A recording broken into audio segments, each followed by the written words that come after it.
Hello everybody. Atoms and molecules. Atoms and molecules के अंदर हम ऑलरेडी डिस्कस कर चुके हैं एटम्स की हिस्ट्री, एटम से related law of combination and Dalton की एटॉमिक थ्योरी एंड उसके पोस्टुलेट्स को भी हम डिस्कस कर चुके हैं। नेक्स्ट अब हम आगे चलते हैं एटॉमिक सिंबल्स पर। एटॉमिक सिंबल्स को सबसे पहले डाल्टन ने ही बताया। जैसे कि डाल्टन ने कुछ एटॉमिक सिंबल्स दिए थे जिसको आप एटॉमिक सिंबल या रिप्रेजेंटेशन भी बोल सकते हैं। रिप्रेजेंटेशन, एटम्स का रिप्रेजेंटेशन को ही आप क्या बोलते हैं, एटॉमिक सिंबल। जैसे कि सबसे पहले एक हाइड्रोजन की बात करते हैं। हाइड्रोजन के लिए जो सिंबल दिया गया था सर्कल एंड सर्कल के अंदर ये बीच में डॉट, इस तरीके से रिप्रेजेंटेशन हाइड्रोजन को दिया था। अगर हम ऑक्सीजन की बात करें तो ऑक्सीजन के लिए एक सिंपल सा सर्कल जिसको आज हम ओ की कंसिडर कर सकते हैं, इस तरीके से एक सर्कल बनाया गया था। अगर हम कार्बन की बात करें तो कार्बन के लिए भी एक सर्कल, सर्कल के अंदर आपको क्या करना है, पूरा का पूरा फिल कर देना है सर्कल को। सर्कल को आपको क्या कर देना है, पूरा फिल कर देना है, इस तरीके से कार्बन के लिए। इस तरीके से डाल्टन ने कुछ एटम्स के लिए सिंबल्स दिए थे, वो आपकी बुक के अंदर सारे मेंशन हैं, वहां से आप उनको देख सकते हैं और लर्न कर सकते हैं। वैसे जनरली आपके वो सिंबल सब काम नहीं आएंगे, बट आपको ये आइडिया होना चाहिए कि एटॉमिक सिंबल्स की जो स्टार्टिंग हुई थी वो इस टाइप के सिंबल से हुई थी। कुछ मेजर जैसे हाइड्रोजन, ऑक्सीजन, कार्बन, इन सिंबल्स के, इनके सिंबल्स के बारे में आपको पता होना चाहिए। तो अब शुरुआत हुई थी, इसका मतलब क्या हुआ कि अब ये सिंबल्स हमारे काम नहीं आते। अब हम जिन सिंबल्स को यूज करते हैं वो अलग सिंबल्स हैं। अब जो आप सिंबल्स यूज करते हो वो आप किसके अकॉर्डिंग करते हो, IUPAC।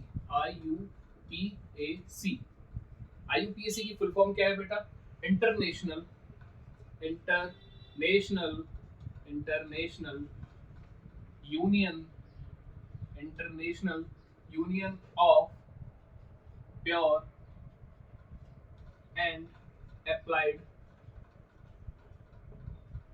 Chemistry. International union of pure and applied chemistry, IUPAC। अब ये डिसाइड करती है कि किसी भी एटम के लिए जो सिंबल या जो केमिकल फॉर्मूला के लिए जो हम सिंबल यूज करते हैं वो क्या होगा, ये कौन डिसाइड करता है, IUPAC। इसके अंदर इनका एक सिंपल सा रूल है, उसको आपको याद रखना है। जो आपका फर्स्ट लेटर होगा किसी भी एटम के सिंबल का, फर्स्ट लेटर कैसा होगा आपका, कैपिटल, मतलब अपर केस के अंदर होगा। और जो आपका सेकंड लेटर होगा, सेकंड लेटर आपका कैसा होगा, स्मॉल होगा, मतलब कि लोअर केस के अंदर होगा, स्मॉल या फिर आप लोअर केस बोल सकते हैं। ठीक है, इसी तरीके से आपके फर्स्ट स्टार्टिंग 20 एलिमेंट्स को मैं यहाँ पे मेंशन करता हूँ विद देयर सिंबल्स। देखिए यहाँ पे हम एक टेबल बना लेते हैं। एलिमेंट, एलिमेंट मतलब एटम का नेम आएगा यहाँ पे, नेम ऑफ एलिमेंट। क्या कर देते हैं यहाँ पे हम, name of element, name of element. इस नेम ऑफ एलिमेंट के बगल में मैं यहाँ पे जो डिनोट कर देता हूँ वो क्या डिनोट कर देता हूँ, मैं सिंबल को डिनोट कर देता हूँ। नेम ऑफ एलिमेंट के बगल में किसको डिनोट कर देते हैं हम, सिंबल को डिनोट कर देते हैं। और इस सिंबल के बगल में मैं एक चीज और डिनोट कर देता हूँ, सिंबल के बगल में एक चीज और डिनोट कर देता हूँ, वो क्या है आपका, एटॉमिक नंबर। क्या है भाई, एटॉमिक नंबर। तो ये तीन चीजें आपको अभी स्टार्टिंग के लिए समझनी है और याद करनी है। बिल्कुल हम एटॉमिक नंबर 1 से चलेंगे। एटॉमिक नंबर 1 जो कि हमारा क्या है, हाइड्रोजन। क्या है भाई हमारा एटॉमिक नंबर 1, हाइड्रोजन। हाइड्रोजन का सिंबल क्या होता है, कैपिटल H। हाइड्रोजन का सिंबल क्या हो गया, कैपिटल H। सेकंड है हमारा हीलियम, सेकंड हमारा हीलियम। हीलियम का symbol capital H small e, helium. इसका एटॉमिक नंबर क्या है, 2। थर्ड में हम आते हैं हाइड्रोजन, हीलियम, लिथियम। थर्ड हमारा कौन हो जाता है, लिथियम। लिथियम पे हम थर्ड नंबर पे आ जाते हैं, third Li, capital I, capital L small i। ये हमारा थर्ड एलिमेंट है जिसका एटॉमिक नंबर भी क्या है, थर्ड है। Hydrogen, helium, lithium. Next fourth आ जाता है हमारा बेरिलियम। नेक्स्ट फोर्थ क्या है, बेरिलियम। बेरिलियम का सिंबल है capital B small e, beryllium. इसका एटॉमिक नंबर है आपका 4। उसके बाद फिफ्थ नंबर पर आपके जो कंपाउंड एलिमेंट है उसका नाम क्या है, बोरोन। क्या नाम है भाई, बोरोन। बोरोन का सिंबल है कैपिटल B और ये एटॉमिक नंबर है इसका 5। तो फर्स्ट 5 आपके कौन से हुए, hydrogen, helium, lithium, beryllium, boron. Symbol H, He, Li, Be, B। तो आपको बिल्कुल नेम, सिंबल, एटॉमिक नंबर इस पैटर्न में लर्न करना है। आपको हमेशा लॉन्ग टाइम के लिए याद रहेगा। Hydrogen symbol H, atomic number 1, या फिर 1 हाइड्रोजन का सिंबल H। लेकिन आपको हॉरिजॉन्टली याद करना है, वर्टिकली आपको याद नहीं करना। चाहे आप कुछ भी याद करेंगे, आगे आपको एटॉमिक मासेस आएंगे, वैलेंसीज आएंगी, सभी को जब हम एक टेबल में भी बना लेंगे तब भी आपको हॉरिजॉन्टली याद करना है, ताकि आपको हाइड्रोजन से रिलेटेड उसकी सारी प्रॉपर्टीज पता होंगी। ऐसे ही बाकी एलिमेंट्स के लिए भी आपको याद करना है। नेक्स्ट हम चलते हैं अगले एलिमेंट्स पर। फर्स्ट 5 हो गया आपके hydrogen, helium, lithium, beryllium and boron. Next चलते हैं हम 6 पे। 6 हमारा आ जाता है कार्बन। कार्बन का सिंबल है कैपिटल C, इसका एटॉमिक नंबर है 6। Hydrogen, helium, lithium, beryllium, boron, carbon 6। Carbon के बाद में हमारा 7th नंबर पे आ जाता है कौन? नाइट्रोजन। 7th कौन आ गया हमारा? नाइट्रोजन। नाइट्रोजन का सिंबल है कैपिटल N, एटॉमिक नंबर हो गया आपका 7। नाइट्रोजन के बाद हमारा oxygen. Oxygen symbol capital O, atomic number 8। Carbon, nitrogen, oxygen. Oxygen के बाद में हमारा आ जाएगा फ्लोरीन। ऑक्सीजन के बाद में हमारा कौन आ जाएगा? फ्लोरीन। फ्लोरीन का सिंबल है आपका कैपिटल F, एटॉमिक नंबर है 9। फ्लोरीन के बाद में 10th नंबर पर हमारे पास आ जाएगा एलिमेंट नियॉन।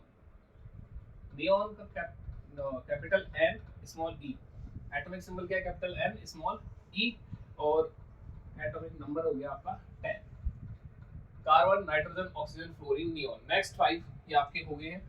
आपने स्टार्टिंग 10 देख लिए, hydrogen, helium, lithium, beryllium, boron, carbon, nitrogen, oxygen, fluorine and neon. अब हम नेक्स्ट पर चलते हैं।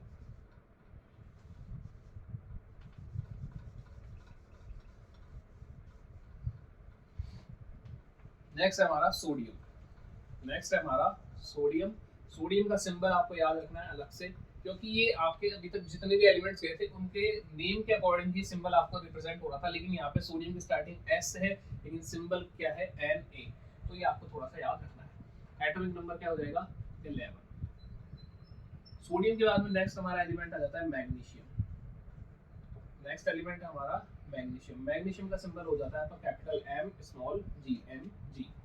मैग्नीशियम का एटॉमिक नंबर आपका हो गया 12। मैग्नीशियम के बाद में आपके 13th नंबर पर आ जाता है एल्यूमिनियम। एल्यूमिनियम। एल्यूमिनियम का सिंबल हो जाता है capital A, small l। Atomic number आपका 13 है। एल्यूमिनियम के बाद में नेक्स्ट 14 नंबर पर जो एलिमेंट है उसका नाम है सिलिकॉन। क्या नाम है भाई? सिलिकॉन।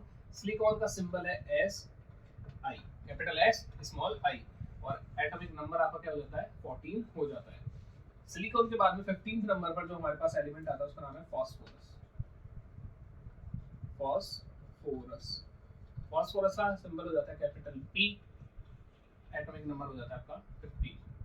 तो hydrogen, helium, lithium, beryllium, boron, carbon, nitrogen, oxygen, fluorine, neon, sodium, magnesium, aluminium, silicon, phosphorus. हमारे पास 15 एलिमेंट्स की अभी तक लिस्ट हो चुकी है। नेक्स्ट 5 और हम देखते हैं।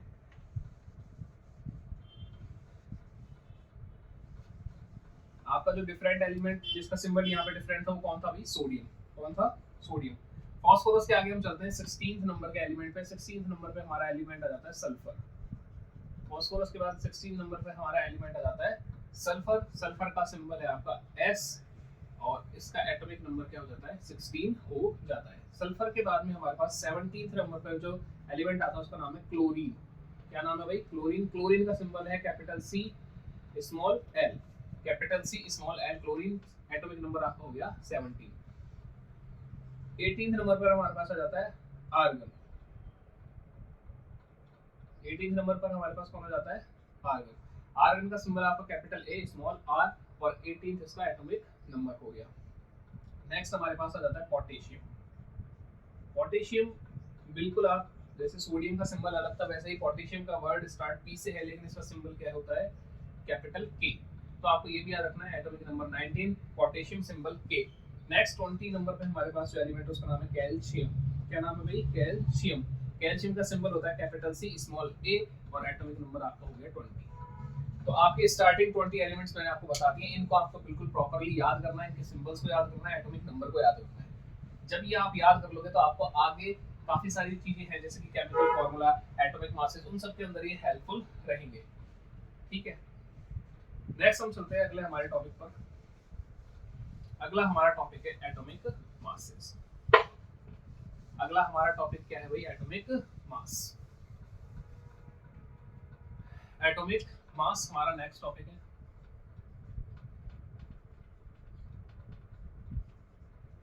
अब हम इतनी देर से एटम के बारे में पढ़ रहे हैं, हमने एटम के बारे में ये देखा कि एटम बहुत टाइनी पार्टिकल है, बहुत छोटा पार्टिकल है। तो हम जब एटम की बात करते हैं तो हम उसको ऐसे देख नहीं सकते, इतना टाइनी पार्टिकल है। तो एटम के मास की बात की जा रही है, जब इतना छोटा पार्टिकल है उसका क्या मास होगा, और उसका मास होगा भी तो उस मास को कैलकुलेट कैसे करेंगे, ये बड़ा ही डिफिकल्ट टास्क है। तो इसी के लिए सबसे पहले डाल्टन ने एक छोटी सी स्टेटमेंट दी थी कि हर एलिमेंट के अंदर, जो भी हर एटम के अंदर जो मास है वो अपना एक कैरेक्टरिस्टिक, मतलब एकदम डिफरेंट मास है। ऐसा नहीं कि आप किसी एक सब्सटेंस के अंदर एटम फाइंड करते हो तो उसका मास दूसरे सब्सटेंस के सिमिलर होगा, ऐसा बिल्कुल नहीं होगा। तो ईच एलिमेंट हैव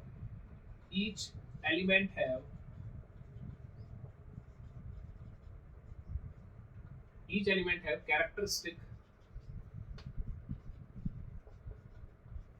मास, मतलब डिफरेंट मास भी कह सकते हैं। ठीक है भाई, हर सब्सटेंस के अंदर जो उसके एटम्स होंगे, जैसे जैसे सब्सटेंस वेरी करेगा वैसे वैसे एटम का मास भी वेरी करेगा। तो एटम सब सब्सटेंस के अंदर है, लेकिन सारे सब्सटेंस के एटम्स का वेट सिमिलर नहीं होता है। जैसे कि हमने अभी स्टार्टिंग में 20 एलिमेंट्स पढ़े, तो इन 20 एलिमेंट्स में सारे ही एटम्स है, लेकिन सबका वेट क्या है, इक्वल नहीं। तो सबका एटॉमिक मास अलग अलग है। अब इस एटॉमिक मास को कैलकुलेट कैसे करा जाए, इसके बारे में बात करते हैं। सबसे पहले कंपाउंड की बात करते हैं जिसका नाम है H2। H2 को हमने रेफरेंस के बेसिस पे लिया कि हम एटॉमिक मास को कैलकुलेट कैसे करेंगे। H2 के अंदर आपने देखा है, हमने law of conservation of mass पढ़ा था, उसके बाद लॉ ऑफ डेफिनेट प्रोपोर्शन पढ़ा था। लॉ ऑफ डेफिनेट प्रोपोर्शन के अंदर हमने क्या देखा था कि जो कंपाउंड है उनके डेफिनेट प्रोपोर्शन होता है बाय मास। क्या होता है उनके अंदर, डेफिनेट प्रोपोर्शन होता है बाय मास। तो वहां पे जो हमारा डेफिनेट प्रोपोर्शन आया था वो क्या आया था, हाइड्रोजन के लिए 1:8 आया था। लेकिन ये 1:8 मैंने आपको तब तो डायरेक्ट बता दिया था, लेकिन ये आया कैसे, अब इसकी नॉलेज मैं आपको प्रोवाइड करवाता हूँ। क्योंकि मास जब तक नहीं होगा तब तक आप रेशियो नहीं निकाल सकते। तो जब हाइड्रोजन और ऑक्सीजन की बात की जाती है किसके अंदर, H2O के अंदर, तो 88.89% तो इसके अंदर क्या है भाई, ऑक्सीजन है। क्या है, ऑक्सीजन। ये कैसे की जा रही है, बाय मास। बाय मास कितना परसेंटेज ऑक्सीजन का निकला, 88.89, और 11.19 आपका किसका निकलेगा, हाइड्रोजन का। किसका निकलेगा, हाइड्रोजन का आपका निकलेगा। ठीक है भाई, ये आपका परसेंटेज है बाय मास किसके अंदर, कंपाउंड H2O के अंदर। अब इसी बेसिस पे हमने क्या लिया, रेशियो लिया किसका, मास का, कि इसको जो परसेंटेज है हमारा ऑक्सीजन का बाय मास हाइड्रोजन का, उसके बेसिस पे हमने रेशियो लिया। क्या रेशियो लिया, 1:8। अब इसका कंपाउंड रेशियो कितना है, कंपाउंड रेशियो मैंने आपको बताया था कि जितने भी एलिमेंट प्रेजेंट हैं उनका रेशियो आपस में लेना, उसको हम क्या बोलते हैं, कंपाउंड रेशियो बोलते हैं। कंपाउंड रेशियो का मतलब हाइड्रोजन कितने हैं यहाँ पे 2, रेशियो ऑक्सीजन कितने यहाँ पे 1, तो रेशियो क्या हो गया 2:1।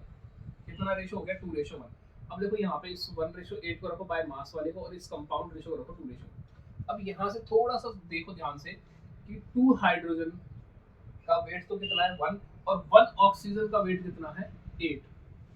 2 हाइड्रोजन का वेट तो कितना है 1, और 1 ऑक्सीजन का वेट कितना है 8। मतलब 1 unit of hydrogen, 1 unit of hydrogen is equal to 8 units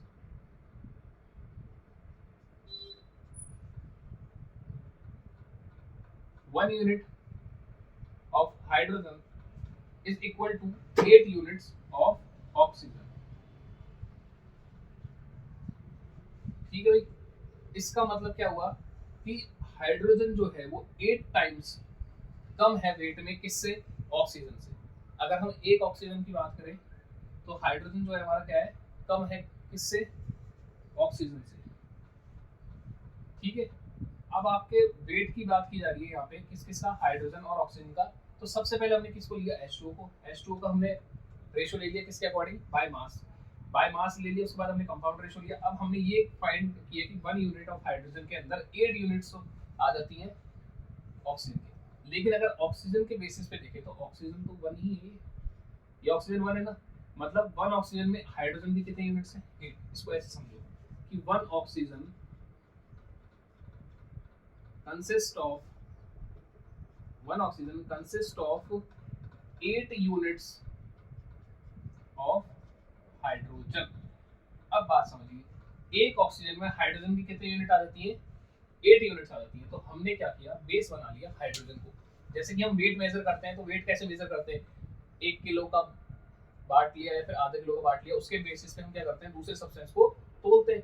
तो वैसे ही हमने एक यूनिट हाइड्रोजन को क्या मान लिया हमारा बेस, कि इसमें जितना वेट है उसके बेसिस पे हम इसको कैलकुलेट करते जाएंगे। इधर हमने 1 हाइड्रोजन यूनिट रखा, उधर ऑक्सीजन रखा, ऐसे 1 2 3 4 8 यूनिट ऑफ हाइड्रोजन रखा, तो जाके ऑक्सीजन के साथ वो बैलेंस हुआ। तो हमने ये समझ लिया कि हाइड्रोजन हमारा क्या है, वो 1 किलो वाला बार्ट है। इसको हम मेजर करेंगे, इसको मेजर करने के लिए यूज करेंगे किसके, एटॉमिक मासेस को मेजर करने के लिए यूज करेंगे। मतलब हम क्या करेंगे, मास को रिलेट करेंगे किसके साथ, 1 यूनिट ऑफ हाइड्रोजन के साथ। तो सबसे पहले जो मास को रिलेट करके मेजर करने के लिए यूज किया गया था, वो किसको किया गया था, आपके हाइड्रोजन को किया गया था। किसको यूज किया गया था, हाइड्रोजन। ठीक है भाई, अब इसी को मैं आपको आगे बता देता हूँ और थोड़ा सा। हाइड्रोजन को यूज किया गया, हाइड्रोजन के बाद में ऑक्सीजन को यूज किया गया। जब हाइड्रोजन से प्रॉपर रिजल्ट्स नहीं मिले सारे, तो उसके बाद ऑक्सीजन को यूज किया गया। ऑक्सीजन के बाद में लास्ट फाइनली जिस चीज को यूज किया गया वो हमारे पास कौन था, कार्बन। कौन था भाई, कार्बन 12। इसको यूज किया हमने कार्बन 12 को as a relatable mass. Carbon 12 के अंदर भी हमने क्या कंडीशन रखी, कार्बन 12 में जो हमने मेजरमेंट रखी वो क्या रखा, 1/12 part of carbon 12 is 1 unit of any atomic mass। अब इस बात को ध्यान से समझिए, कार्बन 12 लिया, कार्बन 12 के अंदर 12 यूनिट्स होती है। कितनी यूनिट्स होती है, 12 यूनिट का कंसिडर होता है पूरा एक कार्बन 12। इसका 1/12 लिया तो कितनी आ जाएगी, 1/12 इसका कितना हो जाएगा अभी, 1 यूनिट। कितना हो जाएगा, 1 यूनिट। अब इस 1 यूनिट की बात कर रहे हैं, 1/12 पार्ट ऑफ कार्बन 12 वो क्या है, 1 यूनिट है किसकी, एटॉमिक मास की। किसकी, एटॉमिक मास की। तो 1 atomic mass unit is equals to 1/12 of carbon 12। ये हमने लास्ट फाइनल डिसाइड कर लिया कि 1 एटॉमिक मास यूनिट हमारी क्या होगी, जैसे 1 kg हमारा कितना होगा, 100 ग्राम होगा, ऐसे हमने कैलकुलेट किया। तो वैसे ही हमने फाइनली एक रिलेटेबल मास जिसको हम मेजर करने के लिए यूज करेंगे वो क्या किया, 1/12 ऑफ कार्बन 12, मतलब इसका 1/12 पार्ट लेना है। वो किसके बराबर होगा, 1 एटॉमिक मास यूनिट के बराबर होगा। किसके बराबर होगा, 1 एटॉमिक मास यूनिट। तो आपकी एटॉमिक मास की यूनिट क्या होगी, 1 एटॉमिक मास यूनिट। इसको हम स्मॉल में AMU लिखते हैं। क्या लिखते हैं, AMU, atomic mass unit AMU।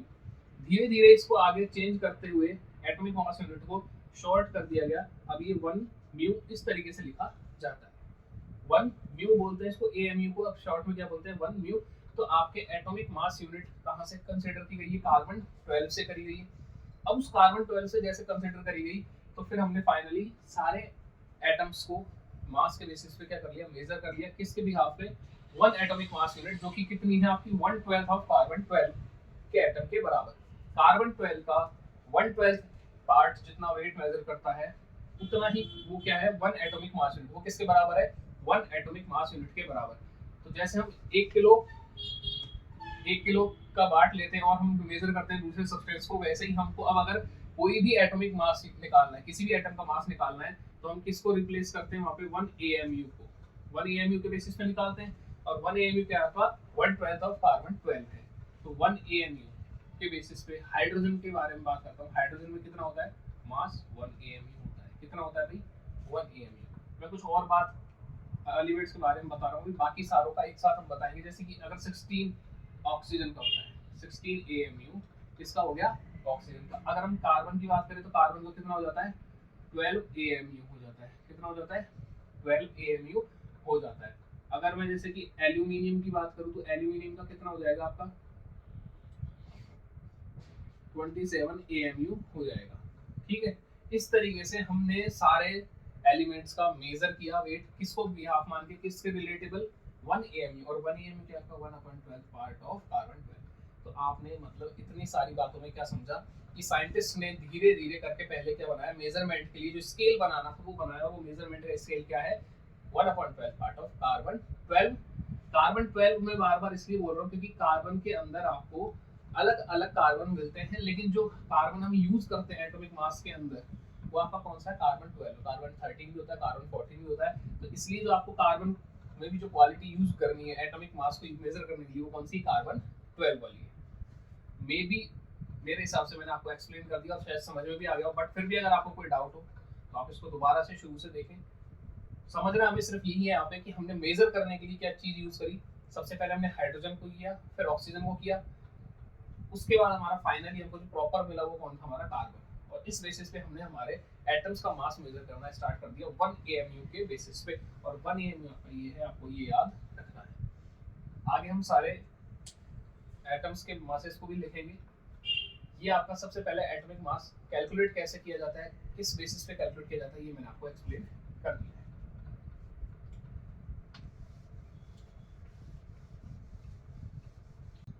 Next हम चलते हैं अगले टॉपिक पर जो हमारा मॉलिक्यूल। What is molecule. देखिए सबसे पहले हमने एटम के बारे में देखा। एटम जो होता है वो स्मॉलेस्ट यूनिट है। एटम क्या आपकी स्मॉलेस्ट यूनिट है, ठीक है।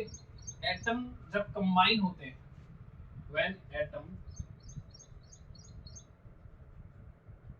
combine, when atoms combine or make groups, make groups, then known as molecules। तो अब उनको हम क्या बोलेंगे मॉलिक्यूल्स।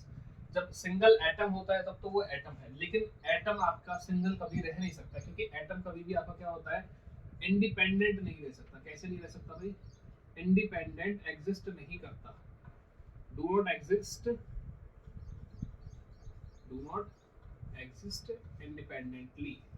तो एटम आपका इंडिपेंडेंटली एग्जिस्ट नहीं कर सकता, तो वो क्या करेगा एटम्स के साथ में ग्रुप बनाएगा या फिर एटम्स के साथ कंबाइन होगा। कंबाइन होने का मतलब एटम्स के साथ बॉन्ड बनाएगा और बॉन्ड बना के ग्रुप बनाएगा, कंबाइन करेगा। उसी चीज को हम क्या बोलते हैं मॉलिक्यूल बोलते हैं। क्या बोलते हैं भाई, मॉलिक्यूल बोलते हैं। तो एटम आपकी स्मॉलेस्ट यूनिट है, जब एटम्स आपस में मिलते हैं तो उनके कॉम्बिनेशन से क्या बनेगा आपका मॉलिक्यूल बनेगा। तो एटलीस्ट आपको कितने एटम्स चाहिए, 2 तो चाहिए भाई। कोई ग्रुप बनाने के लिए आप एक जाना तो बना नहीं सकता, एटलीस्ट 2 चाहिए। तो 2 और मोर देन 2 एटम्स जब आपके मिलेंगे तब आपका क्या बनेगा मॉलिक्यूल बनेगा। तो मॉलिक्यूल क्या होता है आपका smallest independent unit, smallest independent unit of particle या सब्सटेंस। ठीक है भाई, ये आपका इंडिपेंडेंट नहीं होता। स्मॉलेस्ट तो आपका एटम है लेकिन ये इंडिपेंडेंट नहीं होता। और स्मॉलेस्ट इंडिपेंडेंट कौन है आपका मॉलिक्यूल। तो मॉलिक्यूल भी छोटा होता है, इसको भी आप देख नहीं सकते, लेकिन ये कैसा होता है इंडिपेंडेंट होता है, ये एग्जिस्ट कर सकता है इंडिपेंडेंटली भी, ठीक है। लेकिन आपका एटम इंडिपेंडेंटली एग्जिस्ट नहीं कर सकता है। तो एटम्स एंड मॉलिक्यूल्स में ये चीज समझ में आई कि आपको एटम्स से ही मिलकर क्या बने होते हैं मॉलिक्यूल्स बने होते हैं। अब आपके मॉलिक्यूल्स के अंदर और चलते हैं कि मॉलिक्यूल्स में कितने टाइप्स होते हैं। अब भाई जब किसी चीज से कोई चीज मिलके बनती है तो उसके अंदर वेरिएशंस होते हैं, बिल्कुल होते हैं। तो मॉलिक्यूल्स आपके 2 टाइप्स के होते हैं। मॉलिक्यूल्स आपके कितने टाइप्स के होते हैं, 2। एक होता है आपका एलिमेंट, एक होता है आपका कंपाउंड। क्या होता है भाई, एक तो होते हैं एलिमेंट, एक होते हैं आपके कंपाउंड। एलिमेंट क्या होते हैं आपके same atoms combine, same atoms combine to form molecule। तो उसको हम क्या बोलेंगे एटम को एलिमेंट बोलेंगे। और जब यहाँ पे डिफरेंट एटम्स क्या हो जाएगा, different atoms combine to form combine to form molecules, तो उसको आप क्या बोलोगे भाई, कंपाउंड बोलोगे। जैसे कि हाइड्रोजन ने हाइड्रोजन के साथ मिलके एक कंपाउंड बनाया जिसको हम क्या बोलते हैं, H2 हाइड्रोजन गैस बोलते हैं। क्या बोलते हैं, H2 हाइड्रोजन गैस। ऐसे ही ऑक्सीजन ने ऑक्सीजन के साथ मिलके कंपाउंड बनाया, उसको हम क्या बोलते हैं, O2 मतलब ऑक्सीजन गैस। ठीक है भाई।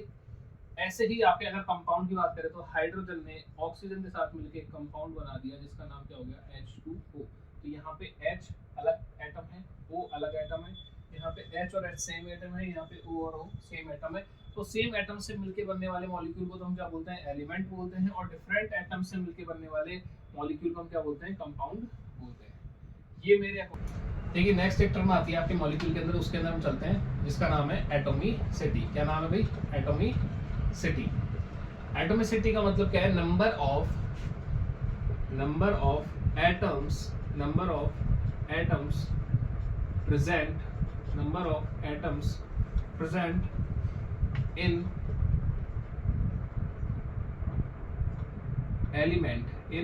element, number of atoms present in element is its atomicity, जैसे कि फॉर एग्जांपल H2 हाइड्रोजन हुआ, हाइड्रोजन गैस के अंदर यहाँ पे कितने हैं, 2। कितने हाइड्रोजन है H2 के अंदर, 2। तो इसकी एटोमिसिटी कितनी हो गई, 2। ऐसे ही आपके ऑक्सीजन में इसकी कितनी होगी, 2। अगर ऑक्सीजन के अंदर 3 भी हो सकते हैं, क्या हो सकते हैं, जब ऑक्सीजन के अंदर 3 मॉलिक्यूल्स हो 3 एटम्स होते हैं तो उसको क्या बोलते हैं, ओजोन बोलते हैं। तो वहाँ पे एटोमिसिटी कितनी हो जाएगी, 3। इसी तरीके से डिफरेंट आपके एटम्स के अंदर नंबर ऑफ बॉन्ड्स क्या हो सकती है, बहुत ज़्यादा हो सकती है। नंबर ऑफ एटम्स क्या हो सकते हैं जिसके बेसिस पे हम आपके बता सकते हो, एटोमिसिटी को बता सकते हो। अब एटोमिसिटी आप जनरली 4 लेवल्स तक ही देखते हो, उसके आगे क्योंकि अगर आप बात करोगे किसकी, मेटल्स की एंड कार्बन्स की, किसकी करोगे बात, मेटल एंड कार्बन।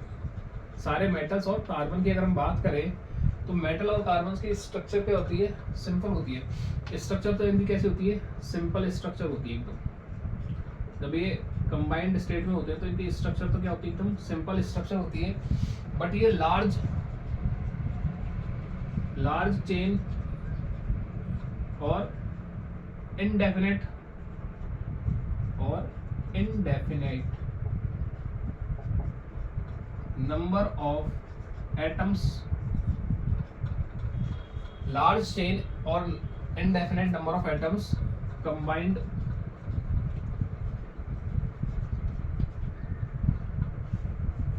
जब मेटल एंड कार्बन की बात करी जाएगी तो वहाँ पे स्ट्रक्चर इनकी सिंपल होती है। लेकिन अगर हम एटोमिसिटी को वहाँ चेक करना चाहेंगे तो वहाँ एटोमिसिटी को चेक करने के लिए बहुत मेहनत वाली बात है, क्योंकि ये क्या होता है, बहुत ज़्यादा एक साथ अटैच होते हैं, लार्ज चेन के अंदर होते हैं, नंबर ऑफ एटम्स बहुत सारे एक साथ ही अटैच हो सकते हैं।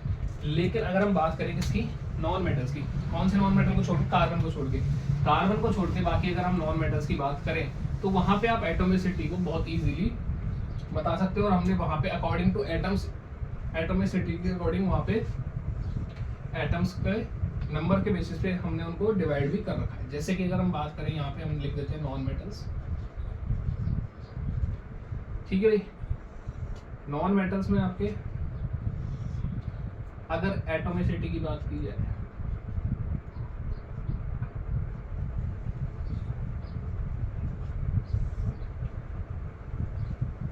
आपका नॉन मेटल हो गया कौन, हाइड्रोजन। कौन हो गया भाई, हाइड्रोजन। अब हाइड्रोजन आपका किस फॉर्म में प्रेजेंट होगा, सबसे पहले हाइड्रोजन से पहले हम मोनोएटॉमिक पे चल लेते हैं। हाइड्रोजन से पहले हम किस पे चल लेते हैं, एक बार हीलियम पे चल लेते हैं। किस पे चल लेते हैं, हीलियम पर चल लेते हैं। हीलियम आपका सिंगल एटम एग्जिस्ट कर सकता है। हीलियम आपका एक नोबल गैस है, इसलिए वो सिंगल एटम एग्जिस्ट कर सकता है, क्योंकि उसके अंदर आगे बॉन्ड बनाने की टेंडेंसी कम हो जाती है, इस वजह से वो एग्जिस्ट हो जाता है। वो आप आगे और देख लोगे जब भी आप केमिस्ट्री के अंदर पढ़ोगे। तो आपका हीलियम जो है वो क्या कर सकता है, सिंगल एटम एग्जिस्ट कर सकता है। तो सिंगल एटम है तो सिंगल एटम को क्या बोलते हैं, वन को मोनो। तो उसकी एटोमिसिटी के लिए क्या बोल सकते हैं, वो क्या है, मोनो एटोमिक। मोनो एटोमिक का मतलब क्या है, वहाँ पे वन एटम है, ठीक है भाई। ऐसे अगर हम बात करें इसकी हाइड्रोजन की, ऑक्सीजन की, इसकी बात करें हाइड्रोजन की, ऑक्सीजन की, तो ये होता है H2, ये होता है O2, ये होता है H2, ये होता है O2। तो यहाँ पर आपके दोनों के अंदर क्या है, दो एटम है, तो दो एटम को हम क्या बोलते हैं, डाई एटॉमिक, क्या बोलेंगे, डाई एटॉमिक। डाई एटॉमिक का मतलब कितने एटम्स हो गए आपके, दो एटम्स हो गए। इस तरीके से आप इनको क्या कर सकते हो, रिप्रेजेंट कर सकते हो। नंबर ऑफ एटम्स के बेसिस पे हमने यहाँ पे इनके नेम डिफाइन कर रखे हैं। अगर वन एटम है तो मोनो एटॉमिक, टू एटम्स है तो डाई एटॉमिक। अगर हम बात करें किसकी, नाइट्रोजन की, किसकी बात करें, नाइट्रोजन की। नाइट्रोजन के अंदर कितने, 3, कितने एटम्स हो जाएंगे, 3। तो 3 के लिए हम क्या करेंगे, ट्राई एटॉमिक। 3 के लिए हम जो वर्ड यूज करेंगे वो क्या है हमारा, ट्राई एटॉमिक 3 के लिए। अब हम बात करते हैं 3 से ऊपर। 3 से ऊपर मान लीजिए आप सल्फर मान लीजिए, फॉस्फोरस मान लीजिए, किसी को भी हम कंसिडर कर सकते हैं। सल्फर में S8 आ जाता है, फॉस्फोरस में P4 आ जाता है। तो जब भी आप किससे बात करोगे ऊपर, 4 से ऊपर, 4 का बताता हूँ पहले। 4 के अंदर आपका कौन आ जाएगा, फॉस्फोरस आ जाएगा पहले, फॉस्फोरस।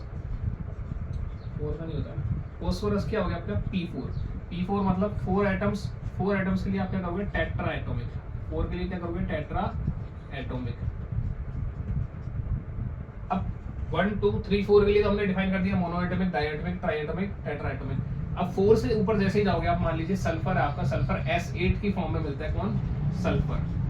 तो वहां पे आपको अब आगे किस तरीके से यूज करना है, एक ही वर्ड यूज करना है 4 से ऊपर सबके लिए, पॉली एटॉमिक। कैसे यूज करना है एक वर्ड, पॉली एटॉमिक। मतलब 4 से ऊपर वालों के लिए आप क्या वर्ड यूज करते हो, पॉली एटॉमिक यूज करते हो। मॉलिक्यूल्स के अंदर हमने एटॉमिसिटी देखी है। एटॉमिसिटी के अंदर हमने एटम्स के अकॉर्डिंग उनको डिफाइन किया है कैटेगरी के अंदर, mono atomic, di atomic, tri atomic, tetra atomic. और टेट्रा से ऊपर वाले सारे कौन हो जाएंगे आपके, पॉली एटॉमिक। नॉन मेटल्स के अंदर आपको ये स्टेट्स इजीली मिल जाएंगी, क्योंकि इनकी कॉम्बिनेशन ज्यादातर मोनो, डाई, ट्राई, टेट्रा तक ही होती है। लेकिन अगर हम मेटल्स एंड कार्बन की बात करें, सारे मेटल्स और कार्बन वो क्या होते हैं, लार्ज चेन के अंदर कंबाइंड होते हैं। नंबर ऑफ एटम्स उनके अंदर बहुत सारे एक साथ अटैच हो सकते हैं। तो वहां पे आप उनके अंदर इनसे भी ऊपर मतलब पॉली एटॉमिक के अंदर देख सकते हैं। ठीक है भाई।